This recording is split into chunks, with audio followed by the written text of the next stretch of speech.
Welcome on back to Skippers today. I am not going to lie to you. This is not the best group of must-add players I have ever put together. Not because I did lack of research on this one. I just didn't think there was a lot of great pickups this week. So let's not say they're must-add, but people to keep on your radar at least. Today's video, as always, sponsored by FanDuel Canada. If you live in the Great White North and you're not betting with FanDuel Canada, what are you doing? You can watch the games, some of the best odds, some of the best markets as well. I love being on FanDuel Canada, and you should be doing that too. Click on the link in the description to sign up today. Let's get into these four players. First one's probably the most must-add of all of these players, and that's JD Martinez of the Mets. He is 56% rostered. You have to look at his last season stats as he hasn't been up so far. A 274 average last season with 33 home runs, drove in 103. He had one stolen base, and his weighted runs created plus was 135. So old man JD Martinez had a setback with a back injury on his way back to the major leagues, and at 36, and the way he kind of moves around, I didn't think that was the best thing ever. Obviously a little concerning, but if he says he's good to go, I'm going to trust him. He's hours away, it seems like, from being called back up to the Mets, and if you need power help on your teams, you cannot pass on a guy who hit 33 home runs last season. Not only the 33 home runs, he hit over 274 the second straight season. So if you're in the categories league, JD Martinez is going to score an okay amount of runs, good average, good RBIs, good home runs. Obviously just not going to add any stolen bases for you, but it covers a couple categories. He was in the top of the league of average exit velocity last season. He was also over the 90th percentile in these following categories: expected weighted on base average, expected slug, barrel percentage, and sweet spot percentage. If you desperately need hitting, I think this is the easy ad for you. Will he struggle at some point because he hasn't seen major league pitching in a while? But everything points towards his production returning in 2024. Second player, Brent Rooker of the A's. He is only 18% rostered. You look at the counting stats and it tells a fascinating story. 176, 5 home runs, 10 RBIs, no stolen bases, and a weighted runs created plus of 120. I have no clue what type of league you want to roster Brent Rooker in, but I just want to tell you about him. Last season, Rooker hit 246 with 30 home runs and an 817 OPS. Things look a lot similar to start 2024 besides the decline in average. He's already hit 5 home runs, again, 10 driven in, and he's barreling baseballs at one of the highest rates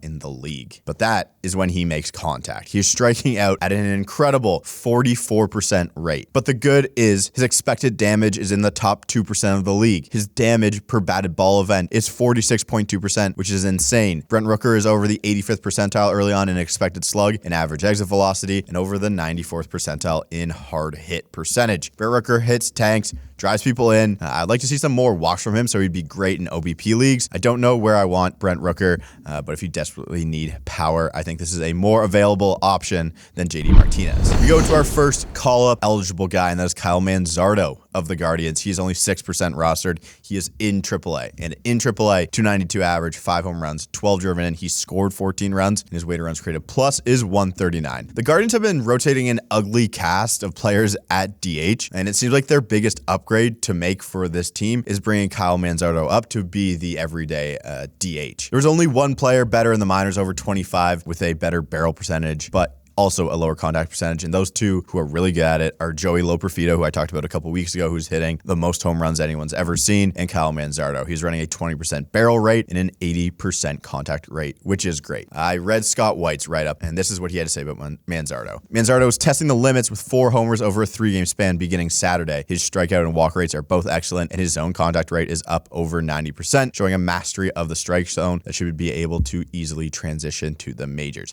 He was a data darling last year despite the surface level numbers suffering, and many presumed he'd be in the Guardians' opening day plans after they forfeited Aaron Savali for him at the trade deadline last year. It didn't happen then, but it will soon enough. I also think that it's a good thing that the Cleveland Guardians fans are begging for him to be called up. Kyle Manzardo has good upside. He's got a great bat, and he'll be in a decent lineup to start the year. So I think the call up is any day for Manzardo, and if you want to get on him early, now is the time to do it. And our last one, Hunter Goodman, first base outfielder for the Rockies. He is 2% rostered. So far in AAA, 298, 7 home runs, 22 RBIs, no stolen bases, and his weighted runs created plus is 142. He just got called up, and I don't think that enough people know about Hunter Goodman, what he has done in the minors. The hype for him being called back up again this year might be shushed because of his poor performance in his short stint in the majors last season. So if you look in the minors from last year. Goodman played 106 games between AA and AAA last year, and he hit 34 home runs and drove in 111 with a 919 OPS. He seems to have the perfect profile to be a successful hitter, with half of his games being at Coors Field. I'm just looking mainly at his minor league numbers. It makes more sense than looking at the one game of major league numbers so far this season. He was running a great